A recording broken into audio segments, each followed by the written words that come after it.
Hi friends, welcome back to my YouTube channel. ಎಲ್ರಿಗೂ ನಮಸ್ಕಾರ. ನಾನಿವತ್ತು ಒಂದು ಸಿಂಪಲ್ಲಾಗಿ ಬೆಂಡೆಕಾಯಿ ಸಾಂಬಾರನ್ನ ಮಾಡೋಣ. ಇಲ್ಲಿ 250 ಗ್ರಾಮು ಅಷ್ಟು ತೊಗರಿಬೇಳೆನ ತೊಗೊಂಡಿದ್ದೀನಿ. ತೊಳೆದ್ಬಿಟ್ಟು 2 ಟೊಮೊಟೊನ ಅದ್ರ ಜೊತೆನೇ ಬೇಯಕ್ಕೆ ಹಾಕ್ತಾಯಿದ್ದೀನಿ. ನೀರು ಅದಕ್ಕೆ ಎಷ್ಟು ಬೇಕೋ ಅಷ್ಟು ನೀರನ್ನ ಹಾಕ್ಕೊಳ್ಳೋಣ. ಹಾಗೆ ಒಂದು ಸ್ವಲ್ಪ ಅರಿಶಿನ, ಒಂದು ಅರ್ಧ ಸ್ಪೂನಷ್ಟು ತುಪ್ಪ ಬೇಡ ಅನ್ನೋರು ಇಲ್ಲಿ ಎಣ್ಣೆ ಬೇಕಾದ್ರೂ ಹಾಕ್ಕೋಬೋದು. ಈಗ ಕುಕ್ಕರ್ ಮುಚ್ಚಳನ ಮುಚ್ಕೊಂಡು 2 ವಿಷಲ್ನ ಕೂಗಿಸ್ಕೊಳ್ಳೋಣ. ಈಗ ಇಲ್ಲಿ ಅಷ್ಟರಲ್ಲಿ ಒಂದು ಮಸಾಲೆ ರೆಡಿ ಮಾಡ್ಕೊಳ್ಳೋಣ.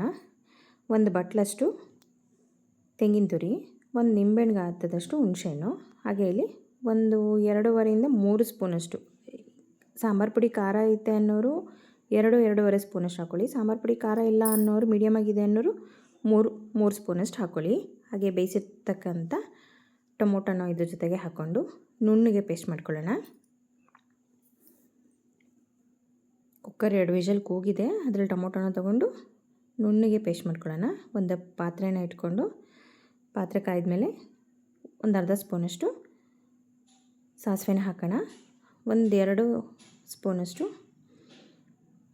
ಎಣ್ಣೆನ ಹಾಕ್ಕೊಂಡು ಇಲ್ಲಿ ಸ್ವಲ್ಪ ಕರಿಬೇವಿನ ಸೊಪ್ಪು, ಹಾಗೆ ಇಲ್ಲಿ ಒಂದು 2ರಿಂದ 3 ಬ್ಯಾಡಗೆ ಮೆಣಸಿನ್ಕಾಯಿನ ಮುರಿದಾಕ್ತಾಯಿದ್ದೀನಿ. ಈಗ ಅದೆರಡು ಒಂಚೂರು ಫ್ರೈ ಆಗಲಿ. ಹಾಗೆ ಒಂದು ಅರ್ಧ ಸ್ಪೂನಷ್ಟು ಜೀರಿಗೆ, ಇವೆಲ್ಲ ಸ್ವಲ್ಪ ರೋಸ್ಟ್ ಆಗಲಿ. ಈಗಿಲ್ಲಿ ನಾನಿಲ್ಲಿ ಒಂದು 200 ಗ್ರಾಮಷ್ಟು ಬೆಂಡೆಕಾಯಿನ ನೀಟಾಗಿ ತೊಳೆದು ಬಟ್ಟೆಲಿ ಒರೆಸಿ ಹೆಚ್ಚಿ ಹಾಕ್ತಾಯಿದ್ದೀನಿ. ನೀವು ಅಷ್ಟೇ ನೀರಿನ ಅಂಶ ಇರಬಾರ್ದು, ಇಲ್ಲಾಂದರೆ ಲೋಳೆ ಥರ ಆಗುತ್ತೆ ಅಂತಿರಲ್ಲ, ಹಾಗಾಗಿ ಬಟ್ಟೆಲಿ ಒರೆಸಿ ಹಚ್ಚಿರ್ತಕ್ಕಂಥ ಬೆಂಡೆಕಾಯಿನ ಹಾಕ್ತಾಯಿದ್ದೀನಿ. ಇಲ್ಲಿ ಬೆಂಡೆಕಾಯಿ ಹಾಕಿದ ತಕ್ಷಣ ಸ್ವಲ್ಪ ಉಪ್ಪು ಹಾಕಬೇಕು. ಬೆಂಡೆಕಾಯಿ ಆವಾಗ ಲೋಳೆ ಆಗೋಲ್ಲ, ಪ್ಲಸ್ ಇದನ್ನು ಕೆದಕ್ತಾ ಇರಬಾರ್ದು.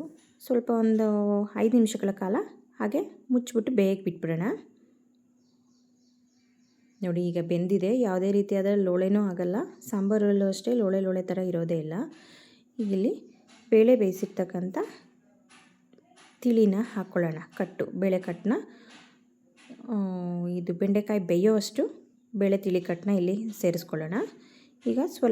ಈಗ ಹಾಗೆ ಬೇಯಲಿ, ಸ್ವಲ್ಪ ಮುಚ್ಚಿಟ್ಬಿಡೋಣ. ಬೆಂಡೆಕಾಯಿ ಒಂದು 3/4 ಭಾಗದಷ್ಟು ಬೇಯಬೇಕು. ನೋಡಿ, ಈಗ ಬೆಂದಿದೆ.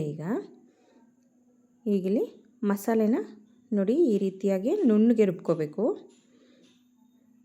ತರ್ತರಿಯಾಗಿರಬಾರ್ದು, ಪೂರ್ತಿ ನುಣ್ಣಗೆ ಇರಬೇಕು. ಈಗ ರುಬ್ಬಿರ್ತಕ್ಕಂಥ ಮಸಾಲೆನ ಇಲ್ಲಿ ಆ್ಯಡ್ ಮಾಡ್ಕೊಳ್ಳೋಣ.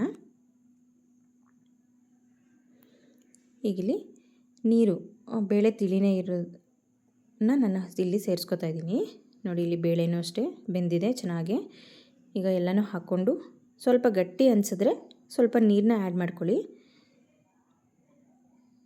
ಸ್ವಲ್ಪ ಗಟ್ಟಿ ಇದೆ, ನಾನಿಲ್ಲಿ ಸ್ವಲ್ಪ ನೀರನ್ನ ಆ್ಯಡ್ ಮಾಡ್ತೀನಿ. ಹಾಗೆ ರುಚಿಗೆ ತಕ್ಕಷ್ಟು ಉಪ್ಪನ್ನು ಹಾಕ್ಕೊಳ್ಳೋಣ. ರುಚಿಗೆ ತಕ್ಕಷ್ಟು ಉಪ್ಪನ್ನು ಹಾಕ್ಕೊಂಡು ಒಂದು 5 ನಿಮಿಷಗಳ ಕಾಲ ಕುದಿಯೋಕ್ಕೆ ಬಿಡೋಣ. ಅದು ಮಸಾಲೆ ಘಮ ಎಲ್ಲ ಬರೋ ಹಾಗೆ. ನೋಡಿ, ಈಗ ಚೆನ್ನಾಗಿ ಕುದೀತಾ ಇದೆ. ಲಾಸ್ಟಲ್ಲಿ 1 ಇಂಚಷ್ಟು ಬೆಲ್ಲ, ಹಾಗೆ ಹಚ್ಚಿರ್ತಕ್ಕಂಥ ಕೊತ್ತಂಬರಿ ಸೊಪ್ಪನ್ನ ಸೇರಿಸ್ಕೊಂಡ್ರೆ ಈಸಿಯಾಗಿ ಸಿಂಪಲ್ಲಾಗಿ ಮಾಡ್ಕೊಳ್ಳೋಕ್ಕಂಥ ಬೆಂಡೆಕಾಯಿ ಸಾಂಬಾರು ರೆಡಿ. ಯಾರು ಲೋಳೆ ಆಗುತ್ತೆ ಅನ್ನೋರು ಈ ರೀತಿಯಾಗಿ ಒಂದು ಸರಿ ಟ್ರೈ ಮಾಡಿ, ತುಂಬಾ ಚೆನ್ನಾಗಿರುತ್ತೆ.